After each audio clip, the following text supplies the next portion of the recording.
ছয় জনগোষ্ঠীৰ জনজাতিকৰণৰ দাবীত হততে সৰব হোৱা ছাত্ৰ নেতাৰ বিজেপি কবন গেৰুৱা বখন পিন্ধিলে সদৌ মৰাণ ছাত্ৰ সন্থাৰ প্ৰাক্তন সভাপতি নৱ মৰাণে আনুষ্ঠানিকভাৱে বিজেপিত যোগদান কৰিয়ে দলটোৰ প্ৰশংসাত পঞ্চমুখ হৈ পৰিল নৱ মৰাণ আৰু এই সন্দৰ্ভত আমাক সবিশেষ জনাব জিতুল দত্তই। উপস্থিতিত এটা গুৰুত্বপূৰ্ণ বিষয় হৈছে যে সদৌ মৰাণ ছাত্ৰ সন্থাৰ প্ৰাক্তন সভাপতি নৱ মৰাণে ইতিমধ্যে বিজেপিত যোগদান কৰিছে। আমি তেখেতৰ পৰা কিছু কথা জানিবলৈ চেষ্টা কৰিম, যিহেতু বিগত সময়ছোৱাত মৰাণ জনগোষ্ঠীৰ জনজাতিকৰণৰ দাবীত বিভিন্ন সময়ত আন্দোলনৰ নেতৃত্ব দিছিল নৱজ্যোতি মৰাণে। আৰু নৱজ্যোতি মৰাণে এটা সময়ত অভিযোগ তুলিছিলে যে বিজেপিৰ ভুৱা প্ৰতিশ্ৰুতিৰ বাবেই মৰাণ বা মটককে ধৰি ছয় জনগোষ্ঠীয়ে জনজাতিকৰণৰ মৰ্যাদা পাবলৈ সক্ষম হোৱা নাছিলে। সেইগৰাকী নৱজ্যোতি মৰাণে আজি বিজেপিত যোগদান কৰিছে। তেওঁৰ প্ৰতিক্ৰিয়া আমি জানিবলৈ চেষ্টা কৰিম। 9খন আসন ডাক্তৰ 9খন আসনলৈ মানে বৃদ্ধি হ'ল। ইঞ্জিনিয়াৰিং আজি পঢ়িবলৈ মৰাণ ছাত্ৰ সন্থাৰ এতিয়াও আমাৰ মানে শৈক্ষিক ব্যৱস্থাটো মানে অতিকৈ দুখ লগা। আজি ইঞ্জিনিয়াৰিং চিট আমাৰ 15খন ৰিজাৰ্ভেশ্যন হৈ আছে আৰু পঢ়িবলৈ কিন্তু সেই অনুপাতে ষ্টুডেণ্ট নাই, ছাত্ৰ ছাত্ৰী নাই, তেনেকুৱা এটা পৰিৱেশ হৈছে। গতিকে আমি বিভিন্ন আৰু বহুত কাম কৰিবলৈ আছে। শিক্ষাৰ কাৰণে আমি যথেষ্টখিনি কাম কৰিবলৈ আছে।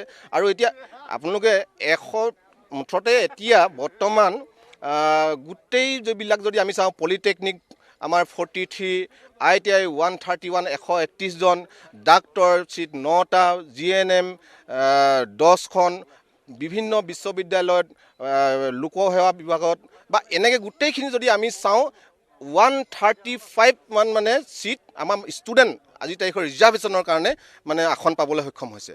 আৰু এইখিনি কেৱলতো এইখন চৰকাৰৰ কাৰণে হৈছে। এইখিনি কথাটো আমি মানে ওলাই কৰিবতো নোৱাৰোঁ, যিটো সঁচা কথা। আমি এনেকৈ দেখিবলৈ বেলেগ কথা যে 133 233টা বিভিন্ন মানে বিশ্ববিদ্যালয়, বিভিন্ন মানে অনুষ্ঠান প্ৰতিষ্ঠানৰ আজি তাৰিখত পঢ়িবলৈ পাই আছে। গতিকে সেইটোতো মানে কম কথা, সৰু কথা নহয়। গতিকে এই কথা বাৰ্তাবিলাক আছে। গতিকে এইখিনি স্বাৰ্থতে আজি মই ভাৰতীয় জনতা পাৰ্টীত মই আনুষ্ঠানিকভাৱে যোগদান কৰিছোঁ আৰু কাম কৰি যাবৰ কাৰণে মোৰ এটা হেঁপাহ আছে। মানে এতিয়া দলীয় সংসদীয় ৰাজনীতিৰ ভিতৰত থাকি কিনে যিখিনি কাম কৰিবলৈ মোৰ চেষ্টা কৰিম, সেইখিনি মোৰ কৰিবলগীয়া আছে। এটা কথা সুধোঁ, যিহেতু বিগত সময়ছোৱাত আপোনাৰ নেতৃত্বত মৰাণ মটক জনগোষ্ঠীৰ জনজাতিকৰণ বা ছয় জনগোষ্ঠীৰ জনজাতিকৰণৰ দাবীত আন্দোলন হৈছিলে। বিজেপিৰ বিৰুদ্ধে যথেষ্ট আপোনালোকে বিক্ষোভ প্ৰদৰ্শন কৰিছিলে। আজি হঠাৎ আপুনি বিজেপিৰ প্ৰশংসাত গদগদ কিয়? নহয়, বিজেপি দলৰ প্ৰতি বুলি কথা নহয়।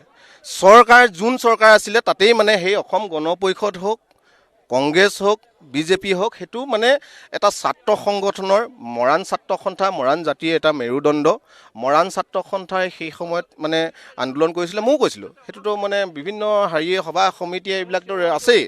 এতিয়া কথাটো হ'ল জনজাতিকৰণৰ বিষয়টো এতিয়াও যে মৰাণ ছাত্ৰ সন্থা বা মৰাণ জাতিৰ এটা দাবী, এই দাবীটোৰ প্ৰতি কেনে সদায় সকলো মৰাণেই এইটোত মানে আমি অটল, সেইটো লাগিবই। জনজাতিকৰণৰ বিকল্পটো আমাৰ মানে হ'ব নোৱাৰে নহয়। আমি জনজাতিকৰণ বিচাৰিমেই।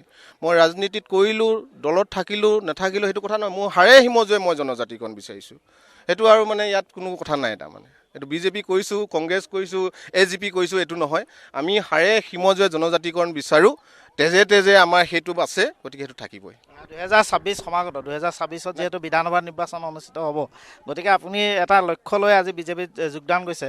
2026ত আপুনি কোনটো সমষ্টিক প্ৰাধান্য দিব? নহয়, মই মানে 2026ক টাৰ্গেট কৰি কিনে মই এই দললৈ অহা নাই, ৰাজনীতিৰ পথাৰখনলৈ অহা নাই। মই মুঠতে এতিয়া কাম কৰিম।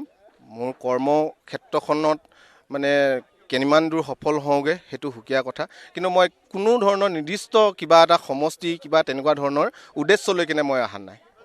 ধন্যবাদ। আছিলে মৰাণ ছাত্ৰ সন্থাৰ প্ৰাক্তন সভাপতি নৱ মৰাণ। ইতিমধ্যে তেওঁ কৈছে যে নিৰ্বাচন খেলাৰ লক্ষ্য। জিতুল দত্ত, আপোনাক ধন্যবাদ জ্ঞাপন কৰিছোঁ।